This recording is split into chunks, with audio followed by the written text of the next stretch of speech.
الحمد لله الذي ليس كمثله شيء وهو السميع البصير المتعالي عن الشريك والشبيه والبديل والنظير. الحمد لله الذي له ملك السماوات والأرض يحيي ويميت، هو الأول والآخر والظاهر والباطن وهو بكل شيء عليم.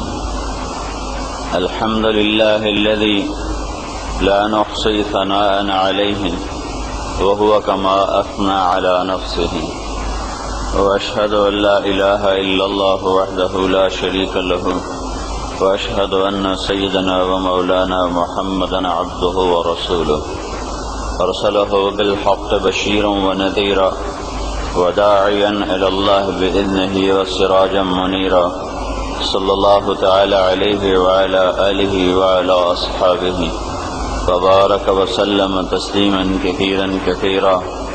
أما بعد، أعوذ بالله من الشيطان الرجيم. بسم الله الرحمن الرحيم.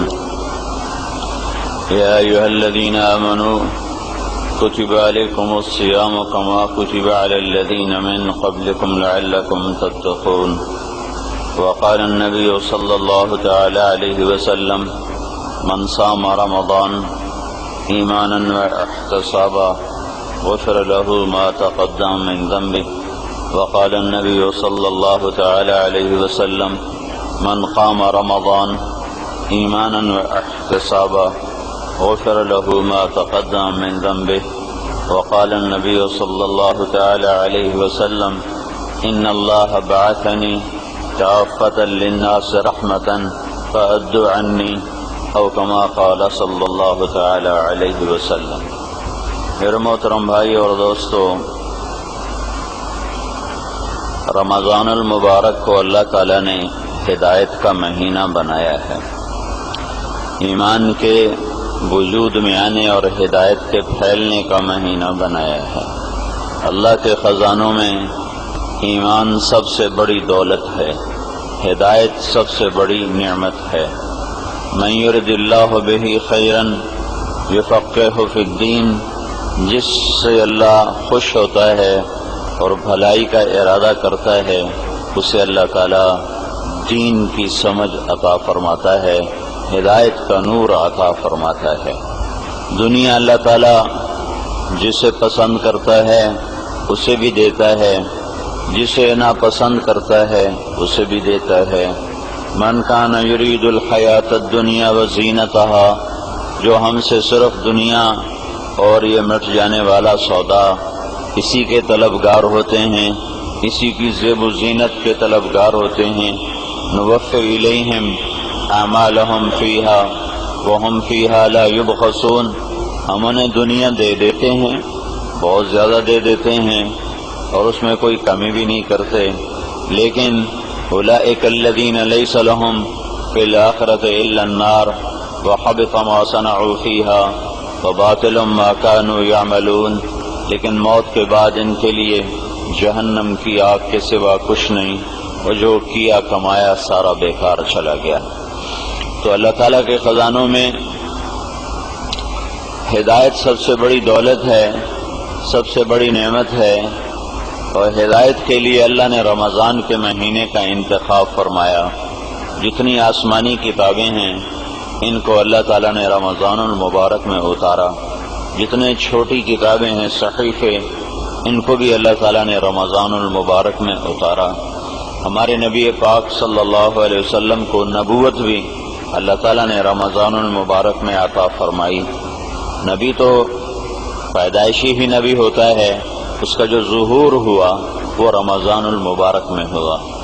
ساری آسمانی کتابوں کی جو ہمیں تفصیل ملتی ہے، جو نہیں معلوم وہ بھی رمضان میں ہی اتری، لیکن جو کچھ لکھا ہے تو ابراہیم علیہ السلام پر جو چھوٹی کتابیں اتریں وہ یکم رمضان کو تھیں، اور عیسیٰ علیہ السلام پر جو تورات اتری وہ 2 رمضان کو تھی. موسیٰ علیہ السلام پر جو تورات اتری وہ 2 رمضان کو تھی، اور داؤد علیہ السلام پر جو زبور اتری وہ 6 رمضان کو تھی، اور عیسیٰ علیہ السلام پر جو انجیل اتری وہ 8 یا 12 رمضان یا 18 رمضان کو تھی، اور ہمارے نبی پاک صلی اللہ علیہ وسلم پر جو قرآن اترا یہ 21 رمضان المبارک، پیر کا دن، 21 کی رات جبریل غار حرا میں جو آیا ہے دن کے وقت نہیں آیا، رات کے وقت آیا ہے، اور وہ پیر کی رات تھی اور 21ویں رات تھی اور شب قدر تھی۔ ابھی رمضان تو نہیں آیا تھا، رمضان کے روزے فرض نہیں ہوئے تھے، وہ تو مدینہ میں جا کے ہوئے ہیں، لیکن مہینہ رمضان ہے اور 21 کی رات ہے۔ انا انزلناہ فی لیلۃ القدر، اور وہ شب قدر تھی 21ویں اس رات، اور اللہ تعالیٰ نے اپنے محبوب صلی اللہ تعالی علیہ وسلم کو نبوت کے بارے میں خبردار فرمایا۔ نبی تو آپ اس وقت بھی تھے جب ابھی آدم علیہ السلام کی مٹی اکٹھی نہیں ہوئی تھی۔ ابو ہریرہ رضی اللہ تعالی عنہ نے آپ سے پوچھا، یا رسول اللہ متی وجبت لک النبوہ، آپ کو نبوت کب ملی؟ تو آپ نے یہ نہیں فرمایا کہ 40 سال کی عمر میں، آپ نے ارشاد فرمایا کہ کنت نبیا وان آدم بین الروح والجسد، اے ابو ہریرہ میں اس وقت بھی نبی تھا جب ابھی آدم علیہ السلام کی کہانی بھی شروع نہیں ہوئی تھی، پہلے سے ظہور، اعلان، خبردار کیا گیا 21 رمضان۔ تو رمضان کا مہینہ ہدایت کا مہینہ ہے، یہ موسم ہے، موسم جیسے کپاس کا موسم ہوتا ہے کہ مئی آتا ہے، اپریل مئی آتا ہے تو کپاس کی تیاری شروع ہو جاتی ہے، اور جب اکتوبر آتا ہے تو گندم کی تیاری شروع ہو جاتی ہے، جب جون آتا ہے تو چاول اور دھان کی تیاری شروع ہو جاتی ہے، جب فروری آتا ہے تو آم کے پودے لگانے کی تیاری شروع ہو جاتی ہے۔ یہ موسم ہے۔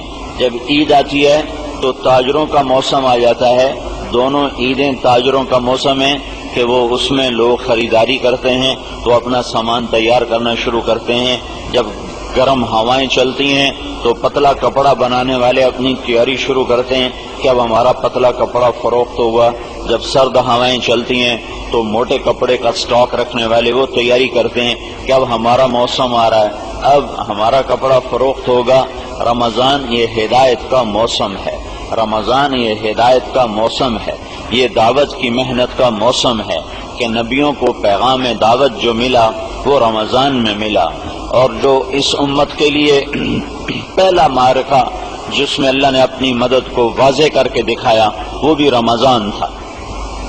رمضان المبارک اللہ تبارک و تعالیٰ نے عام روزہ، اللہ کے نبی نے فرمایا من صام یوما تطوعا ثم اعطی ملء الارض ذهبا لم يستوف ثوابه دون یوم الحساب، جس شخص نے نفل روزہ رکھا، نفلی روزہ، نفلی رمضان کا فرض نہیں، نفل روزہ رکھا شوال میں، اور شوال سے لے کر آخر شعبان تک جس نے نفل روزہ رکھا، پھر اللہ کا نبی فرماتا ہے اس 7 بر اعظم کو سونا بنا دیا جائے، 24,000 کلومیٹر کا یہ گیند، اسے سونا بنا دیا جائے اور اسے پیش کیا جائے اور اسے یوں کہا جائے کہ یہ آپ کے روزے کا بدلہ ہے، تو اللہ کے نبی نے ارشاد فرمایا یہ سونے سے بنا ہوا جہان اس ایک نفل روزے کا بدلہ نہیں بن سکتا۔ تو فرض روزہ، آواز نہیں آ رہی، صبر کرو بھائی، کوشش کریں گے۔ من صان نفسہ فی شہر رمضان، جس نے رمضان کے مہینے میں فرض روزہ رکھا اور اپنے نفس کی حفاظت کی، لم یشرب فیہ مسکرا، کوئی نشہ آور چیز استعمال نہیں کی، لم یعمل فیہ خطیئۃ، کوئی گناہ نہیں کیا، لم یقذف فیہ مؤمنا ببہتان، کسی مسلمان پر زبان درازی نہیں کی۔ یہ زبان سب سے زیادہ انسانوں کو جہنم میں گرانے والی ہے، سب سے زیادہ جہنم میں جانے والا طبقہ اس زبان کی وجہ سے ہوگا۔ یہ میرے نبی نے معاذ بن جبل سے فرمایا، معاذ تمہیں سارے دین کا خلاصہ بتاؤں، سارے دین کا نچوڑ بتاؤں، نچوڑ سارے دین کا، کہ جی بتائیں، تو آپ نے مجھے دیکھو، آپ نے زبان نکالی، ایسے پکڑا، کماز یہ زبان قابو میں رکھنا۔ نیک لوگوں کو کبھی شراب پینے کا خیال ہی نہیں آتا، پینا تو بڑی بات ہے، کبھی خیال بھی نہیں آتا، جوا کھیلنے کا کبھی خیال ہی نہیں آتا، چوری کرنے کا کبھی خیال نہیں آتا، ڈاکہ ڈالنے کا کبھی خیال نہیں آتا، لیکن صبح سے شام تک یہ زبان ان کی اتنی تیز ہوتی ہے کہ پتہ نہیں کتنوں کے دل وہ چیر کے رکھ دیتے ہیں، اور کتنوں کی غیبت کرتے ہیں، کتنوں کی برائی کرتے ہیں، شراب سے بڑا گناہ کرتے ہیں، شراب پینے سے بڑا گناہ کرتے ہیں۔ شراب پینے والا تو چھپ کے کہیں شراب پیتا ہے، اور غیبت کرنے والا مسجد میں بیٹھ کے غیبت کرتا ہے، پہلی صف میں بیٹھ کے غیبت کرتا ہے، جماعت میں نکل کر سال کی جماعت، 3 چلے کی جماعت، نوجوان عالم فارغ التحصیل سال کے لیے نکلا ہوا ہے اور سارا سال غیبت کر رہا ہے۔ کسی کو شراب پیتے دیکھے گا تو لان تان کرے گا، 100 اور کو بتائے گا بڑا بدماش ہے، شراب پیتا ہے۔ کسی کو جوا کھیلتے دیکھے گا لان تان کرے گا، اور 100 آدمی میں اس کی خبر سنائے گا، بہت غلط آدمی ہے، جوا کھیلتا ہے، سود کھاتا ہے۔ اور یہ نہیں پتا کہ خود شراب سے بڑا گناہ کر رہا ہے، سارا دن غیبت کرتا ہے، سارا دن لوگوں کی پگڑی اچھالتا ہے، سارا دن لوگوں کے عیب چنتا اور پکڑتا اور بولتا ہے۔ میرے بھائیو، میرے نبی نے فرمایا فَهَلْ يَكُبُّ النَّاسُ فِي نَارِ جَهَنَّمَ إِلَّا حَصَائِدُ أَلْسِنَتِهِمْ، سب سے زیادہ جہنم میں دھکا دینے والا عمل زبان کا بول ہوگا، زبان کا بول ہوگا، زبان کا بول ہوگا۔ یہ سب سے زیادہ نیک لوگوں کی بتا رہا ہوں، عام لوگ بھی بڑے بڑے گناہوں کا خیال نہیں آتا، بچتے ہیں، بہت تھوڑے ہیں جو اس قسم کی غلاظتوں میں پڑتے ہیں، لیکن اس کو اتنا تیز کیا ہوا ہے کہ دوہری دھار کا خنجر ہے، دوہری دھار کا خنجر ہے، جو ادھر بھی وار کرتا ہے ادھر بھی وار کرتا ہے، دونوں طرف اس کا وار چلتا ہے۔ عزت کے در پہ، جان کے در پہ، پگڑی اچھالنے کے پیچھے، عیب پکڑنے کے پیچھے، برائی اچھالنے کے پیچھے پردہ پوشی کا سبق بھول گئے اور عیب چننے کا سبق یاد کر لیا، پکا کر لیا، پردہ پوشی بھول گئے اور چادر پھاڑ کے عیب نکال کے باہر لوگوں کو بتانا یہ وظیفہ حیات بن گیا۔ سنگین ترین زبان کا بول، جس نے روزہ رکھا، نفس کی حفاظت کی، گناہ نہیں کیا، شراب نہیں پی، زبان کی حفاظت کی، کسی مسلمان پہ بہتان نہیں باندھا، تو اللہ ہر روزے کے بدلے میں زوجہ اللہ کل لیلۃ 100 حورا، اللہ ہر روزے کے بدلے میں جنت کی 100 حوروں سے اس کی شادی فرماتا ہے، ہر روزے کے بدلے میں۔ اور رمضان 29 کا ہو تو بھی آپ کا اللہ 30 لکھتا ہے، وہ 30 کا ہو تو 30 ہو گیا، وہ 29 کا ہو تو اللہ کے دربار میں 30 کا ہی حساب دیا جاتا ہے۔ اور ہر روزے کے بدلے میں اللہ تعالیٰ جنت میں اس روزے، ایسا روزہ رکھنے والے کے لیے اللہ ایک گھر بناتا ہے، ایک محل بناتا ہے، وہ اتنا بڑا ہوتا ہے کہ اگر یہ ساری زمین 24,000 کلومیٹر کے دائرے میں اگر اس کو اس محل میں رکھا جائے تو یہ زمین اس محل میں ایسے نظر آئے گی جیسے پوری بکری کھڑی ہوئی نظر آتی ہے۔ ایک بکری 24,000 کلومیٹر میں کیا نظر آئے گی؟ ایسے ہی یہ زمین اس روزے، ایسا روزہ رکھنے والے کے محل میں وہ ایسے نظر آئے گی جیسے ایک بکری۔ پھر رات کو اس نے تراویح پڑھی 20 تراویح پڑھی تو میرے نبی نے خوشخبری سنائی، تراویح کے ہر سجدے پر 1,500 نیکی لکھی جاتی ہے، ہر سجدے پر 1,500 نیکی لکھی جاتی ہے۔ جو 8 پڑھ کے نکل گیا اس نے کتنے ہزاروں نیکیوں کا نقصان کیا، جو 8-10 پڑھ کے نکل گیا، جس نے پڑھی ہی کوئی نہیں، جس نے 8 پڑھی 10 پڑھی اور جوتا اٹھایا اور گھر چل دیا، گھر میں کام بھی کوئی نہیں، جا کے گپے مارنی ہے، سونا بھی نہیں، گپے مارنی ہے، لیکن یہ روزانہ کا نقصان 1,500 فی سجدہ، 1,500 فی سجدہ، 1,500 نیکی فی سجدہ، اور پھر فی سجدہ، ہر سجدے کے بدلے میں ایک سرخ یاقوت کا گھر.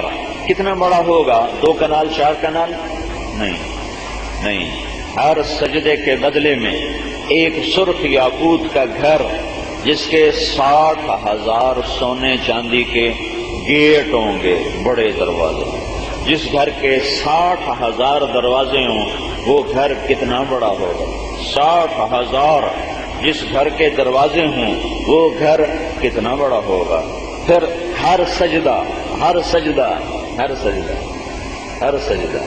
اس کے بدلے میں اللہ جنت میں ایک درخت لگاتا ہے جس کے نیچے 100 سال گھوڑا دوڑ سکتا ہے. 100 سال.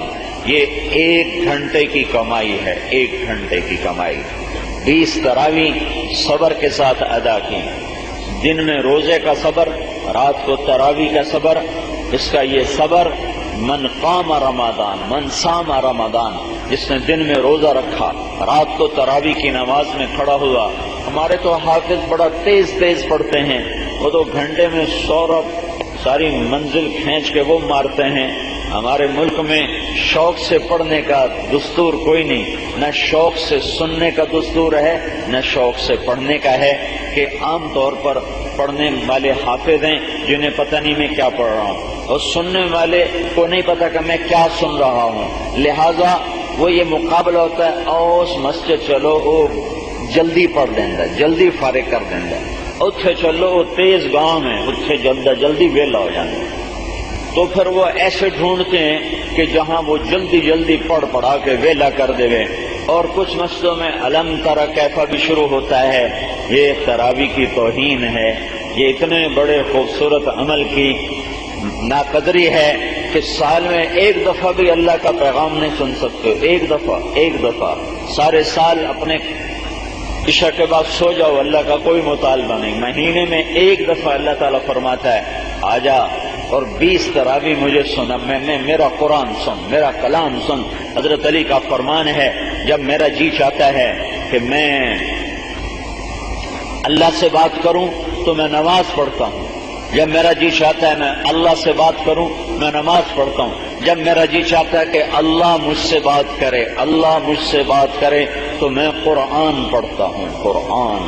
قرآن کا پڑھنا ایسا ہے جیسے اللہ مجھ سے ہم کلام ہو رہا ہے. تو قرآن کا سننا اور سنانا تو میرے اللہ کا کلام ہے، کلام الرحمن ہے. الرحمن علم القرآن خلق الانسان علمہ البیان. انسان تو پہلے آیا، قرآن بعد میں آیا، لیکن اللہ یہاں کہہ رہا ہے الرحمن، جس نے قرآن سکھایا اور انسان کو بنایا. اس میں اشارہ ہے جسے قرآن کا نہیں پتا وہ انسان ہی نہیں. انسان ہی وہ ہے جو قرآن کو جانتا ہو. جو قرآن نہیں جانتا وہ ساری دنیا کے علم جانتا ہو یا انگوٹھا چھاپ ہو، وہ انسان نہیں ہے. خالق کائنات کی نظر میں انسان وہ ہے جو قرآن جانتا ہو.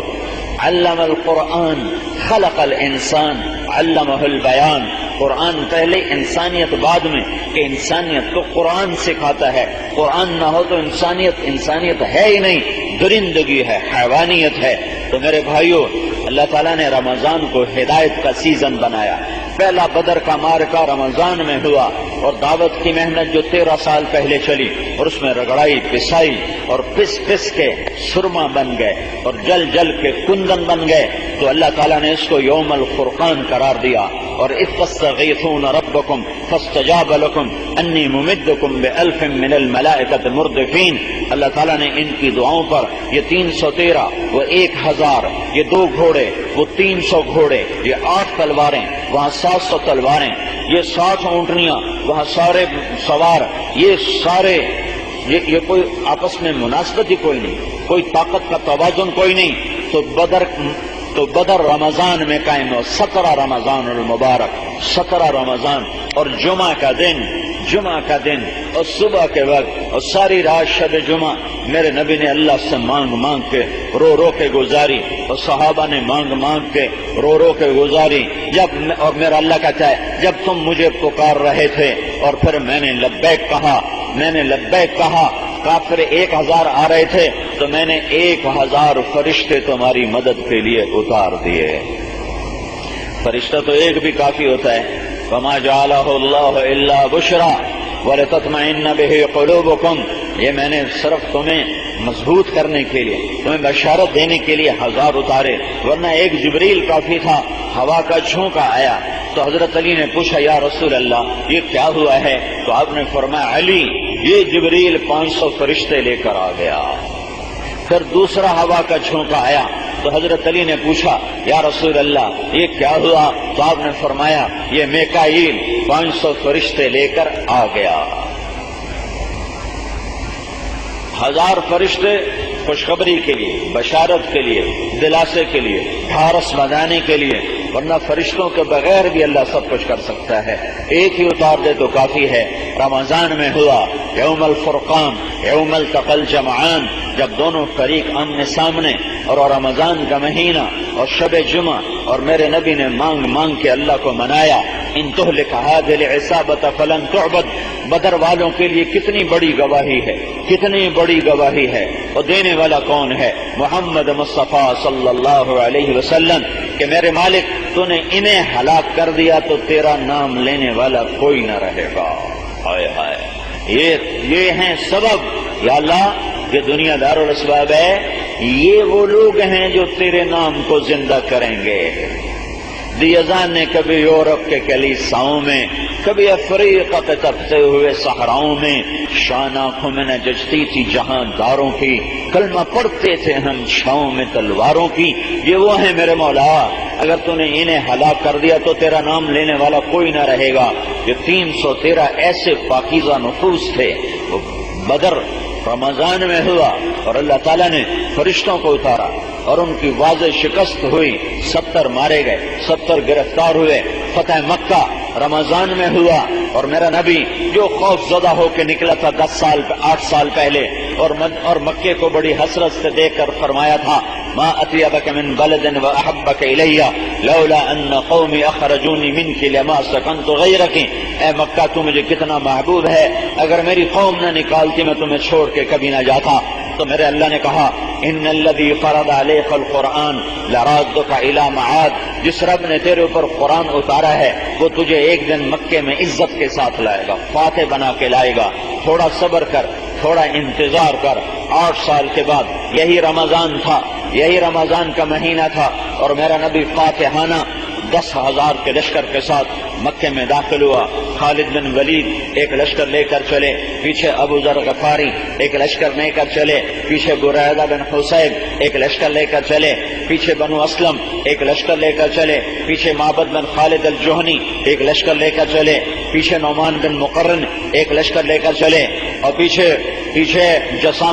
صعب بن جسامہ ایک لشکر لے کر نکلے. پھر معقل بن سنان ایک لشکر لے کر نکلے. یہ ایسے ہر سردار کے ہاتھ میں جھنڈا، اور آپ نے 10 لشکر روانہ فرمائے. اور ابو سفیان پکڑے ہوئے پہاڑ کی چوٹی پر، اور خالد بن ولید گزرتے ہیں تکبیر پڑھتے ہیں، اور ابو ذر غفاری گزرتے ہیں تکبیر پڑھتے ہیں، بریدہ بن حصیب گزرتے ہیں تکبیر پڑھتے ہیں، بنو کعب گزرتے ہیں تکبیر پڑھتے ہیں، نعمان بن مقرن گزرتے ہیں اللہ اکبر کا نعرہ لگاتے ہیں، معبد بن خالد الجہنی گزرتے ہیں اللہ اکبر کا نعرہ لگاتے ہیں، ابو واقد اللیثی بنو بکر کے ساتھ گزرتے ہیں اللہ اکبر کی تکبیر پڑھتے ہیں، صعب بن جسامہ بنو لیث کے ساتھ گزرتے ہیں تکبیر پڑھتے ہیں، معقل بن سنان اشجعی وہ بنو اشجع کے ساتھ گزرتے ہیں تکبیر پڑھتے ہیں، لشکر در لشکر. اور ابو سفیان کہتا ہے یہ کون ہے؟ تو حضرت عباس کہتے ہیں یہ خالد ہے. یہ کون ہے؟ یہ ابو ذر ہے. یہ کون ہے؟ یہ بریدہ ہے. یہ کون ہے؟ یہ نعمان ہے. یہ کون ہے؟ یہ معبد ہے. یہ کون ہے؟ یہ صعب ہے. یہ کون ہے؟ یہ معقل ہے. یہ کون ہے؟ یہ ابو واقد ہے. ایک ایک سردار جھنڈا اٹھائے نعرہ لگاتے ہوئے گزرتا ہے، اور پیچھے 5,000 کا لشکر. اللہ کے 5,000 یہ روانہ کیا، 10 لشکر کو 5,000 کو 10 حصوں میں تقسیم کر کے مکہ میں داخل کیا. پیچھے آپ 5,000 کے لشکر کے ساتھ، اور جھنڈا اس دن سعد بن عبادہ کے ہاتھ میں ہے، اور مہاجرین کا جھنڈا مصعب بن اسید بن حضیر رضی اللہ تعالیٰ عنہ وہ آپ کے بائیں طرف ہیں، اور ابو بکر صدیق آپ کے دائیں طرف ہیں اور اسامہ بن زید آپ کی اونٹنی کے پیچھے سوار ہیں اور جھنڈا سعد بن عبادہ رضی اللہ تعالی عنہ کے ہاتھ میں ہے اور عمر رضی اللہ تعالیٰ عنہ صفوں کو درست کرتے ہوئے چل رہے ہیں اور ان کی کڑکدار آواز ہے اور غبار اٹھتا ہے اور غبار مٹی میں سارا دستہ چھپ جاتا ہے. حضرت عمر کی آواز گونجتی ہے تو ابو سفیان پوچھتا ہے عباس یہ کیا مٹی اڑی ہے, یہ کیا غبار اڑا ہے؟ تو اس ابو عباس فرماتے ہیں ھذا رسول اللہ فی کتیبۃ الانصار والمہاجرین, یہ اللہ کا رسول ہے انصار و مہاجرین کے جانثاروں کے ساتھ اور شمع رسالت کے پروانوں کے ساتھ. تو ابو سفیان کہتا ہے یہ آواز کس کی ہے, یہ آواز کس کی ہے؟